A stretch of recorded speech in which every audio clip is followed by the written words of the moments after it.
So with Overwatch 2 being out of early access for nearly a month now, how is the PvE in the game? I figured this was a good time to finally talk about the PvE in Overwatch since I didn't talk about it when the game came out. If you enjoyed the previous Archives PvE missions that we used to play, you'll probably have some fun with these new Uprising story missions. Though I do not think they should be worth $15, especially if you're going to take all of the, the fan favorites and things we loved and been asking for, and you're going to sell it to us anyways in the shop. I feel like you could probably let Overwatch fans continue to enjoy this type of content for free. Now this might just be me, but I felt like there was so much teased and shown off in the trailers, there wasn't really a lot of new things to explore aside from maybe some dialogue interactions between the characters. And with half of the PvE missions using some of the multiplayer maps, it left me wanting more at the end of it too, especially with the cliffhanger they threw in at the end as well. It just felt like there wasn't enough new and it left me kind of unsatisfied. Of course it is a pleasure to hear the characters interact with each other, and the cinematics that are included are always amazing. There's a ton of lore that they put in with it as well, so after you clear a PvE mission, if you want to, you can go and read how the characters interacted with each other afterwards. Not to mention the soundtrack in the game is great as well. There's a lot to enjoy with these missions that they did give us, but they feel lacking still. I beat all of them on Expert first, and then I did all on Legendary the second time, and it was a ton of fun, but honestly, it's a bit of a mess. First time trying to play it on Expert on launch day, and it not being able to fill a lobby was super sad, and honestly, I felt like a bit embarrassing for Blizzard. The AI teammates are terrible. Don't use them. They don't understand focus or priority. They won't shoot at what they should be shooting at, and there were some bugs I ran into with Splash glitching behind the door. That pissed me off a ton, but they fixed that pretty quickly, so good on them. But how do things like this slip through? Where's the polish? I felt like Expert was a lot of fun,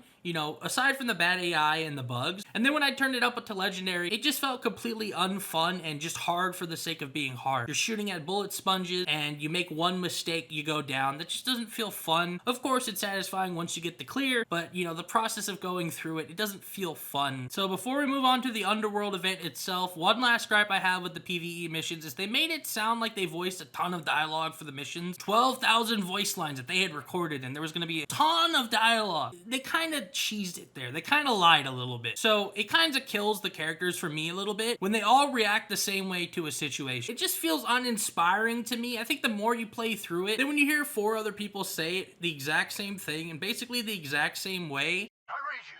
How many groups left? Just one. I hope. You mean this fight is almost over? I was just getting warmed up. Everyone needs to stop taunting the killer robots. I read you. How many groups left? Just one. I hope. We're doing fine. These robots are hardly a challenge. Everyone needs to stop taunting the killer robots. I don't really like a one-line fits all, copy-paste here type thing they did with these missions. I don't like it. That was one of my biggest pet peeves with the missions.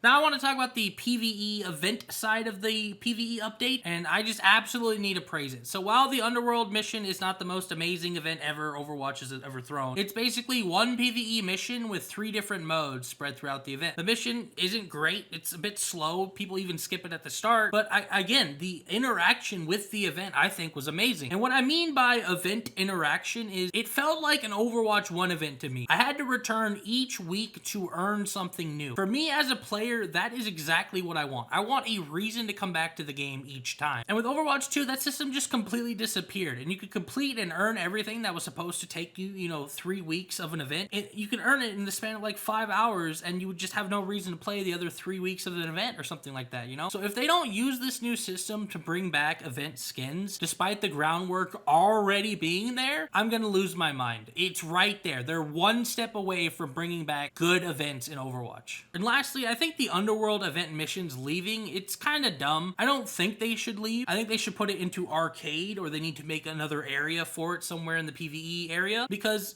it's the same thing with the Archives missions. I think it's so dumb that we don't have them in Overwatch 2 still. But it feels like, this is supposed to be the PvE update. So it's sad to see that PvE content is being removed from the game. New Overwatch players would have had so much content and lore to play through if these missions were still in the game, but that's just missing, and I kind of want to hear about it. What's happening to all of the Archives content? Do you guys think they're just going to rebuild it and eventually we'll get it? Or are you going to think they're going to keep pretending like it just doesn't exist? And, I kind of missed fighting the snipers and the assassins. Even if they were a bit gimmicky, it's really sad to see them not included in the PvE for Overwatch 2. So yeah, that's pretty much my thoughts on Overwatch 2's PvE and the PvE event. Definitely not worth the wait or the hype or the money, but it was fun. What do you guys think about the PvE a month later?